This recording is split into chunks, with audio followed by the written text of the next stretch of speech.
ঈদের ছুটিতে কিন্তু অনেকে দেশে ঈদ করতে যাচ্ছেন বা অনেকে হয়তো বাসায় থাকবেন, কিন্তু এই সময় দেখা যায় ফার্মেসি বন্ধ থাকতে পারে। অনেকে যারা দেশে যাচ্ছেন ফার্মেসিটা হয়তো বাসা থেকে অনেক দূরে, কিন্তু হঠাৎ করে বাচ্চা কোনো সমস্যা হতে পারে। সেক্ষেত্রে কিছু ওষুধের নাম বলবো যেগুলো কিন্তু আপনার বাসায় রাখবেন, অথবা যদি বেড়াতে যান সেক্ষেত্রে আপনার কাছে রাখবেন। কারণ অনেক সময় হতে পারে হঠাৎ রাতে কোনো সমস্যা হলো, আপনার কাছে ওষুধ নেই, অথবা দোকানটি অনেক দূরে। আমরা অনেক ক্ষেত্রে এমন পাই যে আমাকে ফোন করে হয়তো বলছে যে বাচ্চার জ্বর বা বাচ্চার বমি। আমি হয়তো সিরাপের নামটি বললাম, কিন্তু তারা সিরাপটি আনতে পারছেন না, কারণ ফার্মেসি হয় বন্ধ অথবা অনেক দূরে। সেক্ষেত্রে এই ওষুধগুলো আজকে যেগুলো বলবো আপনাদের অবশ্যই সংগ্রহে রাখবেন, তাহলে হঠাৎ করে কোনো বিপদের সম্মুখীন হবেন না বা কোনো খারাপ অবস্থার সম্মুখীন হবেন না। কি কি সেই ওষুধগুলো আসুন জেনে নিই। প্রথম ওষুধটি হচ্ছে প্যারাসিটামল ওষুধ। এখন যে আবহাওয়া দেখা যায় বাচ্চাদের কিন্তু জ্বর খুব বেশি হচ্ছে, বা হঠাৎ করে দেখা যায় ঈদের রাতে বা ঈদের আগে বাচ্চার জ্বর আসতে পারে, আল্লাহ না করুক। সেক্ষেত্রে বাচ্চার বয়স অনুযায়ী অবশ্যই প্যারাসিটামল সিরাপ বা ড্রপটি রাখবেন, এবং প্রয়োজনে কিছু সাপোজিটরি রাখবেন, কারণ অনেক সময় দেখা যায় অনেক জ্বর আসলে বাচ্চা মুখে ওষুধ খেতে পারছে না, সেক্ষেত্রে সাপোজিটরি ব্যবহার করবেন।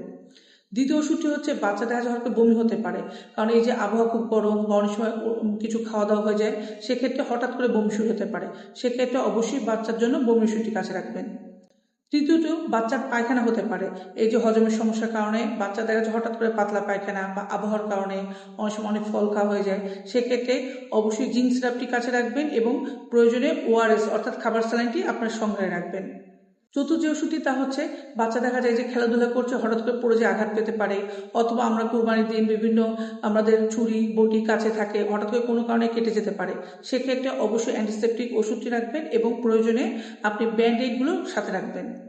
আর যেটা পঞ্চম খুবই দরকার তা হচ্ছে বাচ্চার যদি কোনো নিউরোলজিক্যাল সমস্যা থাকে, অর্থাৎ বাচ্চা যদি কোনো ওষুধ খায়, যেমন ভ্যালেক্স, ইরাসেট, অর্থাৎ খিচুড়ি যদি ওষুধ খায়, অথবা বাচ্চা যদি ফিব্রাইল কনভার্সন সিডির ওষুধ খায়, এই ওষুধগুলো কিন্তু সাথে রাখবেন। কারণ আমরা অনেক ক্ষেত্রে পাই তারা হয়তো বেড়াতে আসছে, হঠাৎ করে বাচ্চার জ্বর হয়ে খিচুড়ি শুরু হলো, বা ওষুধটি খাওয়াননি বাচ্চা খিচুড়ি শুরু হলো, সেক্ষেত্রে কিন্তু খুবই বড় বিপদ।